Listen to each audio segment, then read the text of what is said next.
요한복음 7장 37절로 39절의 말씀을 찾아 합독하겠습니다. 명절 끝날 곧 큰 날에 예수께서 서서 외쳐 이르시되 누구든지 목마르거든 내게로 와서 마시라. 나를 믿는 자는 성경의 이름과 같이 그 배에서 생수의 강이 흘러나오리라 하시니 이는 그를 믿는 자들이 받을 성령을 가리켜 말씀하신 것이라. 예수께서 아직 영광을 받지 않으셨으므로 성령이 아직 그들에게 계시지 아니하시더라. 아멘. 아멘. 오늘 3부 예배 함께 하신 하나님이 예배드리는 모든 성도님들 한 분 한 분을 사랑하시고 축복하여 주실 줄로 믿습니다. 자, 한번 따라해 보겠습니다. 믿는 자들이 받을 성령으로 충만하라. 캘리포니아에서는 집 앞에서도 쉽게 볼 수 있는 모습으로 얼마 전까지도 먼지가 나는 그런 흙땅이었는데 물이 흐르기 시작하면서부터 그 물줄기를 따라서 푸른 풀들이 또는 나무들이 생명력 있게 자라기 시작하는 것입니다. 이번에 하나님께서 대만 및 유럽 총회 선교사 가족 초청 대회를 허락하셨고요. 우리 온 교회와 성도님들이 믿음으로 하나가 되어서 정성을 다해 섬기셨습니다. 선교사님들 가운데는요, 어렵고 힘든 상황에 계셨던 분들, 또 지치고 낙심했던 그런 분들도 계셨습니다. 어떤 사모님은 창조과학 탐사 여행 중에 제 아내에게 늦은 시간까지 속을 털어놓으면서 한참을 우시기도 하셨습니다. 그런데 떠날 때는요, 정말 단 한 분의 예외도 없이 우리 선교사님들과 사모님들이 한결같이 위로를 받고 생명력을 회복하게 되었다고 감사를 고백하며 하나님께 영광을 돌렸습니다. 여러분, 무슨 이유 때문이겠습니까? 물론 여러 가지가 있겠죠. 공항에서부터 사랑으로 영접하고 또 창조과학 탐사 여행으로 섬기고 식사와 선물 등으로 우리 선교사님들을 섬긴 성도님들이 모두가 다 성령으로 하나가 되어서 행한 일이었기 때문에 놀라운 하나님의 은혜의 역사가 일어난 줄로 믿습니다. 비록 선교사님들과 저희들은요, 사는 곳이 다르고 또 사용하는 언어도 다르고 형편과 처지가 다 달랐지만 그러나 성령 안에서는 하나가 될 수 있었습니다. 그러니까 하늘의 은혜와 능력이 임하여서 생명력이 넘치는 회복의 역사가 일어나게 되고요. 어떤 환경, 조건들을 뛰어넘어서 함께 기뻐하고 감사할 수 있게 된 것이었습니다. 이것은 우리의 삶에서도 마찬가지입니다. 우리가 살아가는 마지막 시대의 삶은 이전보다 좋지 않습니다. 점점 더 어려워질 것입니다. 재앙도 많아지고 사건과 사고도 많아지고 불공평과 억울함이 가득하고 사람들은 더 이기적이 되어서 배신의 아픔들은 더 많아질 것입니다. 더군다나 우리의 이민 생활은 더하면 더했지 결코 쉽지 않은 삶이지 않습니까? 오늘 예배를 드리는 3부 예배 드리는 우리 성도님들 가운데도 사실 말하지 못하는 아픔, 고통, 눈물과 억울함, 어떤 상처들, 이런 것들이 있는 분들 다 있으시죠. 자, 우리가 살아가면서 이것들을 상쇄하거나 또는 이길 수 있는 능력이 필요합니다. 여러분, 술 취하고 마약하고 도박하고 음란과 같은 어떤 충동적인 즐거움에 빠진다면 과연 이길 수 있겠습니까? 우리의 인생을 승리의 삶으로 살아갈 수 있겠습니까? 그렇지 않다는 거 다 알 수 있죠. 어떤 어려움과 악조건 속에서도 나 스스로의 삶을 복되게 만들고 그리고 다른 사람들을 유익하게 만드는 삶이라는 것이 결코 쉽지 않기 때문에 사람들은 방황하고 잠시 일탈을 하기도 하고 넘어지기도 하는 것 같습니다. 그래서 우리의 인생은 목마름을 느끼며 살 수밖에 없는 인생이죠. 자, 오늘 본문 우리가 함께 읽었던 성경의 말씀은요, 초막절이라고 하는 유대인의 명절의 끝날을 지내는 이스라엘 백성들을 향하여서 예수님께서 외치셨던 말씀입니다. 옛날에 이스라엘은요, 애굽의 속박에서 벗어나서 하나님이 약속한 땅 가나안을 향해 갈 때 광야를 지나가죠. 물이 없어 광야를 지나면서 200만 명이 넘는 이스라엘 백성들이 하나님께 부르짖을 때 하나님께서는 반석에서도 물이 솟아나게 하셔서 200만 명이 넘는 사람들이 다 마시게 하셨습니다. 그것을 기억하고 기념하기 위해서 제사장들은 성전에서 나와서 그래서 언덕으로 뻗어있는 돌길을 따라 내려와 실로암 목가에 가서 황금으로 만든 물통에다가 물을 가득히 채워 다시 성전의 제단에 올라와 하나님 앞에 온 백성들과 함께 기도와 찬양을 드리면서 그 길로 온 물을 제단에 붓는 그런 의식을 행했습니다. 뭔가 장엄한 모습이죠. 원근 각처에서 명절을 지키기 위해 온 수많은 이스라엘 백성들이 보기에도 정말 인상적이고 웅장한 그런 의식이었습니다. 그런데 이와 같은 의식을 행하는 그때에 예수님께서 모든 사람들의 예상을 뒤엎고 큰 소리로 외치신 것입니다. 누구든지 목마르거든 내게로 와서 마시라. 내게로 와서 마시라. 나를 믿는 자는 성경에 이른과 같이 그 배에서 생수의 강이 흘러 나오리라. 여러분 이렇게 외치신 거예요. 한번 상상해 보시겠습니까? 정말 장엄한 의식을 행하고 있고 모든 사람들이 그 의식에 빠져들고 있는 그때 예수님께서 소리를 지르며 외치셨다는 것. 아니 예수님이 막 화가 나셔서 외쳤겠습니까? 아니면 잠깐 이성을 잃으셔서 그냥 큰 소리를 질러야 했겠습니까? 그런 것 아니죠. 예수님은 분명한 인생의 답을 알고 계셨기 때문에 인생의 진정한 목마름을 해결할 수 있는 그 답을 분명하게 알고 계셨기 때문에 그 답을 가르쳐 주기 위해서 이 엄청난 일을 행하셨다는 거예요. 누구든지 목마르거든 내게로 와서 마시라.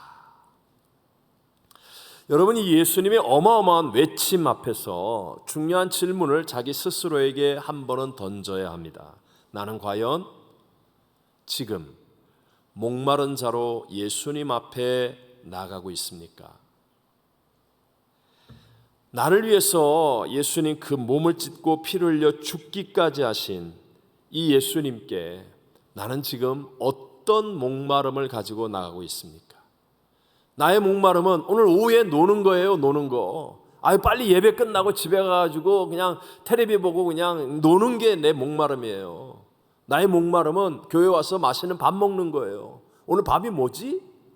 나의 목마름은 사람들에게 좀 칭찬받고 인정받는 거예요. 교회 와가지고 나를 좀 알아주고 나 대접해달라는 거예요. 여러분 이런 목마름으로 지금 예수님 앞에 이 성찬의 주님 앞에 예배드리러 나와 있습니까?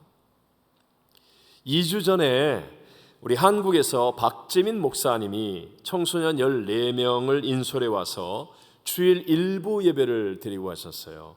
그때 저쪽에 자리에 앉으셨는데 근데 설교 전에 이제 제가 찬양 부르잖아요. 믿음이 없이는 기쁘시게 못하나니 이 찬양을 그날 불렀는데 찬양을 부를 때부터 눈물이 터져가지고 막 울기 시작하는 거예요. 설교 시간 내내 눈물을 흘렸습니다. 주님을 향한 간절한 목마름으로 예배를 드리니까 하나님의 큰 은혜를 누리게 되었고요. 영적인 피로들을 하늘로부터 공급받아서 해결이 되었다라는 기쁨을 저한테 간증하고 가시더라고요. 여러분 우물에서 길러오는 물로는 육신의 갈증은 잠시 해결할 수 있을지는 몰라도 우리의 인생의 목마름은 해결되지 않습니다. 예수님은요 영혼육의 우리의 모든 인생의 목마름의 문제를 해결하기를 원하신다는 거예요. 왜냐하면 예수님은 바로 하나님이시기 때문에 그렇습니다. 예수님은 물이 변하여 포도주가 되게 하십니다. 주님께 나가면요 오병이의 기적이 일어나고 그리고 우리를 괴롭히는 문제의 바람과 파도도 잔잔하게 될 수가 있다는 것이죠. 찾아온 병자들을 다 고치시는 예수님은 죽은 나사로도 살려내신 하나님의 아들 하나님이십니다. 우리가 잘 아는 수가성 우물가 사마리아 여인은 인생의 목마름으로 이 목마름을 해결하기 위해 5번의 결혼을 했습니다. 당시에 2000년 전 유대의 율법 땅에서 얼마나 목말랐으면 5번의 결혼을 하면서 살았는데 목마름의 문제가 해결되지 않아서 6번째 남자와는 그냥 아무렇게나 자포자기한 상태의 삶을 살고 있었어요. 근데 그 여인이 예수님을 만난 겁니다.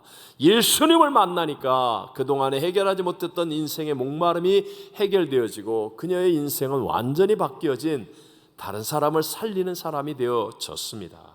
우리가 잘 아는 여리고의 세리장 삭개오도 마찬가지 아닙니까?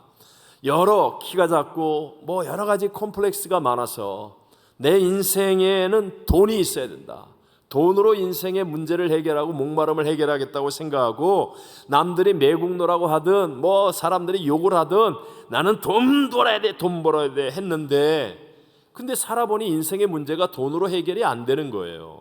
목마름의 문제가 해결되지 않는 것을 깨달았을 때 예수님을 만나게 되지 않습니까?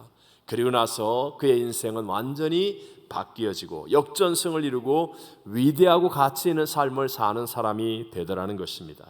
여러분, 주님 앞에 목마름으로 나오는 데에는요 특별한 능력이나 어떤 조건이 필요하겠습니까? 아닙니다. 누구든지 목마르거든. 여러분, 특별한 능력이 필요한 거 아니고 조건이 필요한 것 아니다라는 거죠. 마음의 우선순위만 주님이 첫 자리에 있으면 됩니다. 마음의 우선순위만 주님이 나의 첫 자리에 있으면, 오늘 예배를 드리면서도 다른 것, 사람이, 뭐 환경이, 조건이 이게 아니라 주님 만나겠습니다. 주님 바라보겠습니다. 내 마음의 우선순위의 첫 자리에 주님이 계시면 목마름의 태도가 됩니다. 그리고 놀라운 만남과 기적의 주인공이 될 수 있다는 것이죠. 근데 여러분, 오늘날의 문제가 무엇입니까? 오늘날은 이 미국, 기독교 복음의 국가라고 말하는 미국조차도 주님보다도 돈 또는 세상 일, 자기 자신이 더 우선순위에 두고 있지는 않습니까? 뭐 좀 비유가 어떨지 모르지만 혹시 사업을 하시는 분들, 자, 사업을 하시면서 주님이 함께 하시면 됩니다 라는 믿음으로 여러분 평안하게 잠을 주무십니까? 이상하게 사업을 하는 크리스찬들이 주님이 함께 하시면 됩니다, 별 기대감이 없어요. 그리고 문제만 생기면 잠을 못 자요. 그런데 누가 100만 불을 통장에 넣어줬습니다. 그러면 할렐루야 그러고 기뻐하고요. 그리고 편안하게 잠을 자는 거예요. 주님보다 돈이 먼저이다라는 거죠. 자, 식당을 가는데 다른 사람들하고 함께 식당을 갑니다. 누군가 저한테 10,000불을 줬어요. 10,000불을 주면 메뉴판 신경도 안 씁니다. 먹고 싶은 대로 먹어. 네? 걱정 안 해요. 걱정 안 해요. 뭘 시키든지 걱정 안 해. 걱정 안 해. 그런데 주님이 함께하는 인생입니다 하면서 내일 일을 염려하고 무엇을 먹을까 무엇을 입을까 걱정하며 살고 있습니다. 왜 이럴까요? 그것은 마음의 우선순위가 주님이 아니기 때문에 주님을 체험하지를 못하는 거예요. 마음의 우선순위의 첫 자리에 주님이 계신 게 아니라 내 일, 물질, 나. 그러니까 주님 앞에 목말라 본 적이 없고요. 수가성 여인처럼 또 삭개오처럼 정말 주님이 인생의 문제를 해결해 주시는 분이라는 이것을 경험한 적이 없는 거예요. 교회는 나와서 주님, 주님, 주여, 주여 하는데 전혀 감동과 확신과 체험이 없는 그런 삶을 살고 있다는 거예요. 이번에 우리 대만과 유럽 총회 선교사님들을 섬기는 일에 정말 우리 교회 성도님들 성숙하셨어요. 물질이나 세상 또는 자기보다는 자기의 어떤 유익을 바라지 않고 먼저 주님을 바라보고 하셨기 때문에 정말 교회와 우리 성도님들에게는 생수와 같은 은혜가 체험되게 된 줄로 믿습니다. 근데 이런 분이 한 분도 없었지만 제가 이제 설교를 위해 설명하자고 얘기를 하자면 어떤 분이 뭐 예를 들어 대만 선교사님을 구역에서 모시기로 했어요. 근데 내가 몇 년 안에 대만 가서 뭔가 좀 혜택을 볼 일이 있을 것 같아. 그래가지고 저분한테 내가 잘해주면 대만 가가지고 뭘 좀 뭐 도움을 받을 수 있겠다. 그래가지고 그냥 열심히 그분에게 막 잘해줬다고 한번 해보십시다. 그러면 그분으로부터는 무엇인가를 조금 얻을 수 있을 것이 생길지 모르겠습니다만은, 그러나 하나님께로부터 주어지는 진짜 인생의 목마름을 해결하는 진짜 크고 위대한 은혜는 무엇인지를 알 길이 없다는 거예요. 그러나 먼저 그의 나라와 그의 의를 구하는 믿음으로 정말 주님 바라보고 주님 생각하고 그리고 행하면, 그러면요 하나님의 은혜도 내 안에 넘쳐나게 되고 하나님께서 인도하시는 내 인생의 필요도 채워지는 유익도 얻게 될 줄로 믿습니다. 자, 오늘 본문에서 예수님께서는 믿는 자에게 흘러나오는 생수의 강이 뭐냐, 우리의 목마름을 해결하는, 우리에게 흐르는 생수의 강을 성령이라고 말씀하십니다. 뭐라고 말씀하신다고요? 성령. 내 인생의 목마름을 해결하는 생수의 강이 성령이다. 함께 우리 39절 말씀을 읽어보겠습니다. 이를 믿는 자들이 받을 성령을 가리켜 말씀하신 것이라. 아멘. 죄송합니다. 제가 앞부분을 틀리게 읽어서, 이는 그를 믿는 자들이 받을 성령을 가리켜 말씀하신 것이라. 여러분, 예수님은 분명히 우리 인생의 모든 문제의 해답으로 오셨습니다. 예수님이 길과 진리와 생명이며 부활이십니다. 그런데 예수님은요 육신을 가지고 계세요. 그래서 예수님은 시간과 공간의 제약을 받으실 수밖에 없기 때문에, 만약에 우리가 예수님을 만나려고 한다면 어떻게 해야 되겠습니까? 예수님 만나려고 하는데 주님이 팔레스타인에 출장을 가버리셨어요. 그러면 기다려야 되는 거예요. 또 온 세상에 예수님을 만나겠다고 목숨을 건 사람이 너무 많아. 그 대기표를 받고 기다리는데 이게 몇 년이 걸릴지 몇십 년이 걸릴지 몰라요, 예수님을 만나려고 하면. 하지만 예수의 영으로 오셨습니다. 영이신 성령님은요 아무 문제가 없다는 거예요. 영이신 성령님은 온 세상에 편만하게 계신 하나님의 영, 예수의 영으로 동시에 우리 모든 사람들 각자 속에서 역사하시는 예수의 영이시라는 겁니다. 고린도전서 3장 16절을 다 같이 한번 읽어보겠습니다. 너희가 하나님의 성전인 것과 하나님의 성령이 너희 안에 계시는 것을 알지 못하느냐. 아멘. 왜 주님께서 내가 떠나는 것이 너희에게 유익이라고 말씀하셨느냐? 예수님 한 분 바라보고 집 떠나고 사업 떠나고 친구 떠나고 다 떠나서 따라오고 있는 제자들을 향하여 내가 떠나가는 것이 너에게 유익이라는 게 청천벽력 같은데, 그 이유는 바로 예수님이 떠나가시면 누가 오세요? 보혜사 성령이 너희 속에, 모든 사람들 속에 함께 하시기 때문에 유익이라고 말씀하는 거예요. 그러니까 성령은 예수의 영으로 시간과 공간의 제약이 없으시니까 우리 각 교구가 구역별로 각기 다른 장소에서 각기 다른 시간에 예배를 드리는데도 불구하고 모든 사람들이 다 성령으로 충만한 은혜를 누릴 수 있게 되는 것, 바로 이것이라는 거죠. 지금도 성령님은 바람처럼 역사하시잖아요. 공기가 있는 곳에는 어디나 함께 하시는 분이 성령 하나님 예수의 영이시라는 겁니다. 다만 그 성령의 역사가 내게 일어나는 것을 방해하는 것이 죄입니다. 죄. 그래서 회개하여 죄사함을 얻게 될 때 그때 성령의 선물을 받게 된다라고 성경은 말씀하십니다. 함께 우리 사도행전 2장 38절을 읽어보겠습니다. 베드로가 이르되 너희가 회개하여 각각 예수 그리스도의 이름으로 세례를 받고 죄사함을 받으라. 그리하면 성령의 선물을 받으리니. 아멘. 자, 보세요. 성령은 예수의 영이시잖아요. 예수님께서 육체를 가지고 이 땅에 오셔서 선포하신 첫 번째 메시지가 무엇이었습니까? 첫 번째 메시지, 마태복음 4장 17절 말씀 시작. 이때부터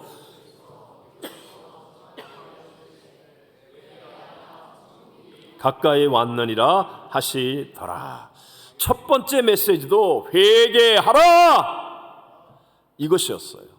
마찬가지로 예수의 성령께서 우리에게 역사하기 위해서도 회개하여 죄사함을 받으라. 그리하면 성령을 선물로 받을 것이다 라고 말씀하는 거예요.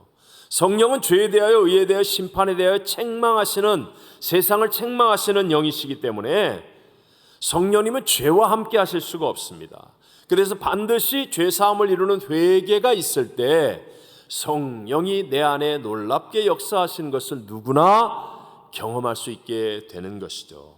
제가 부흥회를 하거나 다른 곳에서 집회를 인도해 보면 그런 예배를 위해서 어떤 때는 대표 기도를 할 수도 있고 어떤 때는 대표 기도가 없이 합심 기도를 할 때가 있어요. 그런데 대표 기도를 하든 합심 기도를 하든 회개가 바르게 되고, 그래서 죄사함의 은혜가 임하게 되면요, 그냥 처음부터 성령의 기름 부으심이 넘쳐나는 것을 늘 경험하게 됩니다. 반대로 회개가 없잖아요. 회개가 없거나 그냥 두루뭉실 형식적인 회개 기도가 이루어지면 정말 힘이 들어요. 힘이 듭니다. 여러분, 바리새인들은요, 예수님을 누구보다도 잘 알았습니다. 왜? 예수님을 뚫어져라 쳐다보고 예수님의 일거수일투족을 감시하고 예수님을 따라다니고, 그러니까 예수님을 누구보다 잘 알았고 예수님의 십자가도 가장 가까이에서 경험한 사람들이 바리새인들이었습니다. 그런데 그들은 죄에 대한 깨달음이 둔감한 거예요. 자기의, 자기 만족에 빠져서 죄에 대한 각성이 없습니다. 그러니까 회개가 안 이루어지니까 하나님의 그 어마어마한 은혜와 복이 자기들 코앞에까지 왔는데도 불구하고 그것을 누리지 못하고 오히려 하나님을 대적하는 자가 되어버리고 말았습니다. 반대로요, 오늘 교회를 처음 나왔다 할지라도 어떤 분은 막 성령의 선물을 받고 성령 충만한 분이 있어요. 이유가 무엇이냐? 평소에 죄 문제에 대한 깊은 고민들이 있었습니다. 내 인생이 무엇일까? 내가 왜 이렇게 해야 되지? 왜 내가 이렇게 죄 짓는 일을 할까? 나 이거 진짜 벗어나고 싶은데 왜 이러지? 나 왜 거짓말하지? 왜 난 이런 음란함에 빠지지? 왜 나는 미움을 해결하지 못하지? 이 죄 문제, 죄 문제. 그러면서 죄에 대해서 깊은 고민하고 이렇게 살면 안 되는 것 같은데 어떻게 할까 하는 마음의 상함이 있는 사람들, 이런 사람들은요, 교회 와서 말씀을 들으면서 마치 그 말씀이 거울처럼 자기의 죄를 깨닫게 하는 거예요. 아, 그렇구나, 이게 하나님 앞에 죄였구나. 그래 난 다음에 십자가로 인한 죄사함의 길이 열려지면 즉시 회개가 됩니다. 이 회개가 일어나니까요, 놀랍게도 성령의 선물을 받고 성령의 충만함을 누리게 되는 것입니다. 또 한 가지 중요한 것이, 여러분, 성령님은 꿈을 가진 사람을 통해서 역사하신다는 겁니다. 무엇을 가진 사람? 꿈을 가진 사람. 성령은 역동적인 영이시잖아요. 일하시는 분입니다. 새 역사를 만들어내시는 힘이 있으신 분입니다. 그런데 성령님의 모든 역사의 일하심은 언제나 내 수준을 뛰어넘고 내 스케일을 뛰어넘습니다. 그러니까 꿈을 가진 사람이 아니면 이 성령님의 역사를 수용이 못해요. 수용이 안 되는 거예요. 요한복음 14장 12절 말씀을 읽어봅니다. 내가 진실로 진실로 너에게 이르노니 나를 믿는 자는 내가 하는 일을 그도 할 것이요 또한 그보다 큰 일도 하리니 이는 내가 아버지께로 감이라. 아멘. 보세요, 예수님의 일을 한답니다. 믿으면 와, 대단하죠? 근데 한술 더 떠서 예수님보다 큰 일을 한대요. 믿으면. 왜? 이유가 뭐냐? 예수님이 아버지께로 가기 때문에 성령이 오셔서, 성령 하나님 예수 영이 오셔서 나와 함께 하시기 때문에 그런 어마어마한, 우리가 예수님의 일만 해도 대단한데 예수님보다 큰 일을 하게 하신다라는 거예요. 우리가 잘 아는 사도행전 1장 8절 말씀 한번 외워보실래요? 오직 성령이 너희에게 임하시면 너희가 권능을 받고 예루살렘과 온 유대와 사마리아와 땅 끝까지 이르러 내 증인이 되리라 하시니라. 아멘. 여러분, 당시 이 말씀을 듣는 예수님의 제자들은 이게 말도 안 되는 소리거든요. 말도 안 되는 소리라고요. 자동차가 있어요, 기차가 있어요, 비행기가 있어요. 더군다나 그들은 갈릴리 촌동네 어부 출신, 그냥 거기서도 헤매는 사람들이에요. 또한 넘어지고 배신하고 도망치고 실패했던 사람들입니다. 아니 그런 사람이 어떻게 온 유대 사마리아 땅 끝까지 복음을 증거한다고요? 이거는 말도 안 되는 것입니다. 하지만 우린 다 알지 않습니까? 성령이 임하셔서 권능을 주시니까 바로 그들을 통하여 온 세상이 변화되는 위대한 하나님의 새 역사가 일어났다는 것을.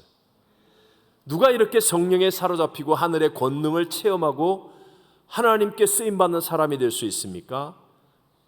키 큰 사람, 잘생긴 사람, 돈 많은 사람, 학벌 있는 사람, 그런 것과 전혀 상관없어요. 꿈을 가질 수 있는 사람, 하나님이 주시는 믿음의 거룩한 꿈을 가질 수 있는 그 사람, 그 사람이 학벌이 없어도 미련하고 약하고 멸시받고 천대받는 사람이라 할지라도 하나님께서 주시는 믿음으로 꿈을 가질 수 있는 그 사람에게 성령님이 놀라운 권능으로 역사하셔서 주님이 하신 일을 하고 그보다 큰 것도 할 수 있는 열매를 맺게 해주실 줄로 믿습니다. 금세기에 성령의 사람으로 하나님께 가장 크게 귀하게 쓰임받은 분은 조영기 목사님이라고 말할 수밖에 없습니다. 정말 성령운동으로 단일교회로 전 세계에서 가장 큰 교회, 기독교 2000년 역사에 없는 교회를 만들었어요. 그게 무슨 한국이 기독교 국가라서 아닌 거 아시죠? 전쟁 이후에 폐허가 되고 절망과 고통과 배고픔과 분열과 다툼 속에 있었는데도 불구하고 맨날 데모하고 전쟁하는 그런 나라에서 세계 최대의 교회를 이룰 수 있는 건 성령의 역사예요. 뿐만 아니라 한국이 어디 있는지도 모르고 한국 사람을 조롱하고 멸시하고 천대받는 그 시대에 5대양 6대주를 다니면서 복음을 전파할 수 있는 건 오직 성령의 권능 때문이었어요. 성령의 사람이었다는 겁니다. 그 조영기 목사님이 살아 생전에 저희들을 만나면 가장 많이 또 가장 중요하게 하셨던 말씀이 늘 꿈을 가져라. 꿈을 가져라. 이 말씀이었어요. 제가 개인적으로 인사드리러 갈 때나 아니면 함께 식사를 할 때도 정말 목사님은 마음을 담아서 진 목사 꿈을 가져라. 꿈을 가져라. 사실 저는요 과거에 그 조 목사님 말씀하시는 꿈을 가져라 이런 말씀이 자기 개발의 수준 정도로 생각했습니다. 나를 좀 더 개발하고 낮게 만들고 뭔가 흐트러지지 않고 집중력 있고 목표가 있는 삶을 사는 정도. 그런데 이제 제가 평생을 목회하면서 주님의 일을 해보니까 이제서야 조영기 목사님의 뜻을 확실하게 깨달을 수가 있어요. 왜냐하면 꿈은 성령님이 역사하시는 유일한 통로이기 때문이에요. 꿈이 없는 사람에게는 성령이 역사하실 수가 없어요. 성령님의 스케일을 꿈이 없는 사람은 이루어갈 수가 없어요. 그러니까 성령님이 아무것도 행할 길이 없어요. 근데 꿈을 꾸는 사람은 성령님은요 놀라운 권능으로 함께 하시고 하나님의 일들을 이루어 가신다는 겁니다. 성령님이 여러분 사람 차별하여 일하십니까? 아닙니다. 단지 그냥 꿈이라는 게 결국 편안하게 살고 그냥 안락하게 살고 나 하나 안전하게 살고 이런 거 육신의 꿈 가진 사람은 성령님이 일하실 수가 없어요. 예수님이 십자가에 이루시고 난 다음 그 죽음으로 이루신 그리고 우리에게 명령하신 세계 선교의 지상 명령, 이것을 향한 꿈을 가질 수 있는 사람, 정말 하나님의 뜻을 이루어가는 인생이 되겠습니다. 이런 꿈을 가질 수 있는 사람, 그런 교회를 통하여 주님이 하는 일을 우리도 하고 그보다 큰 것도 하게 하시는 성령의 권능의 역사가 일어나게 될 줄로 믿습니다. 지금 여러분은 꿈이 있습니까? 여러분이 사업을 하신다면, 직장을 다니신다면 여러분 정말 꿈꾸고 있습니까? 여러분이 공부하고 있다면 그 공부를 통하여 내가 이 땅에 죽어가는 사람의 영혼을 구원하겠다는 주님의 명령을 순종할 꿈이 있습니까? 여러분의 가정과 여러분의 자손들이 하나님의 복을 받아 이 땅의 머리가 되어서 이 위대한 하나님의 영광을 드러내는 하나님의 사명을 감당하는 사람이 되게 해달라는 꿈을 가지고 있습니까? 여러분이 꿈을 가지면 이 믿음의 꿈을 가지면 성령 하나님은요, 내게 없었던 하늘의 능력을 가지고 놀랍게 역사하여 주시는 것입니다. 자, 그럼 회개와 이 꿈을 통해서 성령님이 역사하시는데 성령님이 일하시는 모습은 무엇이겠습니까? 38절을 함께 한번 읽어봅니다. 나를 믿는 자는 성경에 이른 것 같이 그 배에서 생수의 강이 흘러나오리라 하시니. 자, 생수의 강은 성령이라고 그랬잖아요. 성령이 흘러나오는 거예요. 흘러나오는 것. 여러분, 이걸 명심하셔야 됩니다. 성령은 내 안에 머무르는 영이 아닙니다. 성령의 충만함은 내 안에 성령님이 계셔라는 깨달음이 아니고요, 흘러나오는 거예요. 흘러나오는 것. 성령으로 충만해지잖아요. 그러면 분명히 슬프고 절망인데 내게서 기쁨이 흘러나옵니다. 내가 나를 생각해도 이상해. 지금은 화를 내야 되는 순간 같은데 성령이 충만하면 용서와 사랑이 흘러나오는 거예요. 뭔가 결단을 내고 끝장을 내야 될 것 같은데 내 안에 성령이 충만하면요, 놀랍게도 내 안에서 평화가 흘러나오는 거예요. 용기가 흘러나오는 거예요. 하늘의 것들이 내게서 흘러나오는 겁니다. 그래서 내게 없었던 하늘의 것들이 내게 흘러나와서 내 주변이 살아납니다. 가정이 살아납니다. 직장과 사업의 삶이 변화됩니다. 내가 하는 일 속에서 하나님의 영광을 나 스스로도 깜짝깜짝 놀라면서 체험하게 되어지는 거예요. 참 훌륭한 크리스찬으로 좋은 영향력을 미친 장경철 교수님이 쓴 책 축복을 유통하는 삶이라는 책이 있습니다. 이 책에 보면 모든 신앙인은 하나님의 은혜와 사랑을 유통하는 자, 뭐 하는 자? 유통하는 자라고 말합니다. 만약에 하나님께서 여러분의 삶 가운데 은혜를 베푸셨다, 그리고 성령을 우리에게 허락하여 주셨다라고 한다면 그 까닭은 단 한 가지 이유 때문입니다. 바로 내가 있는 그곳에서부터 하나님의 흘러넘치는 사랑 또는 하나님의 어떤 것들을 우리의 삶의 다양한 영역으로 흐르게 하기 위해서 나에게 그런 은혜를 주신 것임을 깨닫게 되시기를 바랍니다. 반대로, 그러니까 분명히 은혜 받았는데, 나 옛날에 은혜 받았어요. 그때 말이죠, 내가 그 집회 때 굉장한 은혜 받았는걸요. 모든 사람이 알아요. 내가 얼마나 큰 은혜를 받았는지. 난 정말 하나님 기도해서 놀라운 응답을 받았어요. 난 놀라운 축복을 받았어요. 그게 틀렸다는 게 아니에요. 거짓이라는 말이 아니에요. 그런데 그것이 흘러 넘치지 않았다면, 그렇다면 여러분은 곧 부패합니다. 과거의 은혜만 곱씹으며 교만한 자리에서 무너지는 사람이 될 수밖에 없다는 것입니다. 특히 교회는, 여러분, 교회의 주인은 누구예요? 하나님. 믿으시면 아멘. 교회의 머리는 누구예요? 예수 그리스도. 교회를 다스리는 분은 성령 하나님. 생각해 보세요. 머리이신 예수님은 사망을 이기고 부활 승리하신 분. 교회의 주인이신 하나님은 창조주이세요. 창조주.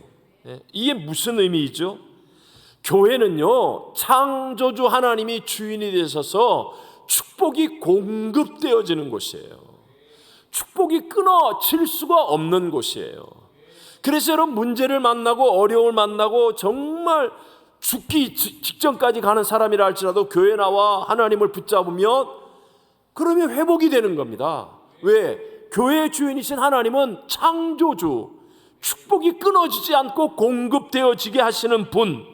그러니까 교회는 공급이 끊임없이 일어날 수 있는 곳입니다. 문제는 무엇입니까? 창조주 하나님이 공급하시는 곳을 쏟아 부을 수 있는 능력이 있어야 한다는 거예요. 아멘이십니까? 이해가 되십니까? 여러분, 우리가 이 땅에서 얼마나 살 것 같아요?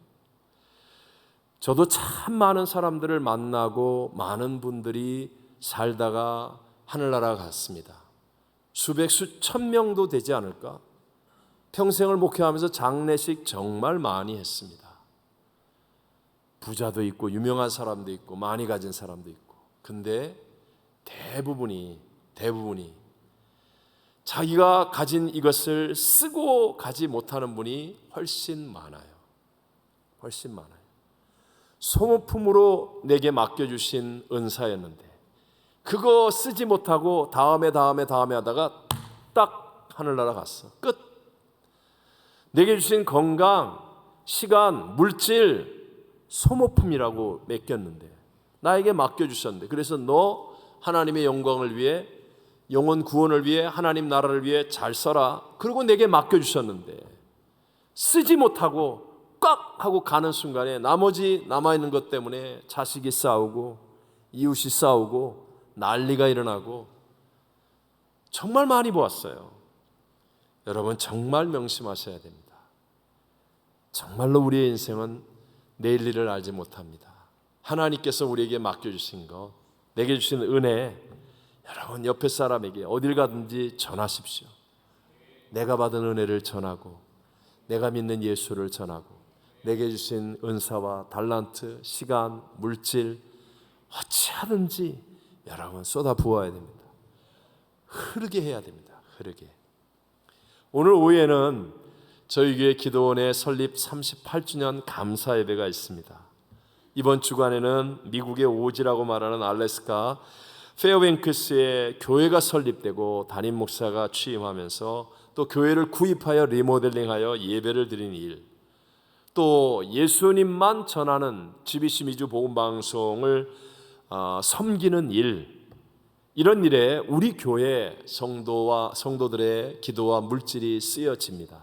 저는 정말 귀하고 자랑스럽다고 생각합니다. 우리 교회 열심히 합니다. 우리 선교지에 할 수만 있다면 최선을 다해서, 물론 지금은 아주 작은 스텝을 걸어가고 있습니다. 이제 제가 늘 얘기하죠. 내일은 오늘이 가는 것이 내일이 되는 거라고요. 바르게, 정직하게, 하나님 앞에 아름답게 지금 한 걸음씩 가면 내일 하나님은 더 크고 위대한 축복의 통로가 되게 하여 주실 것입니다. 우리가 그 길을 향해 가고 있다는 게 너무 감사해요. 또 에노키 효도잔치 있죠.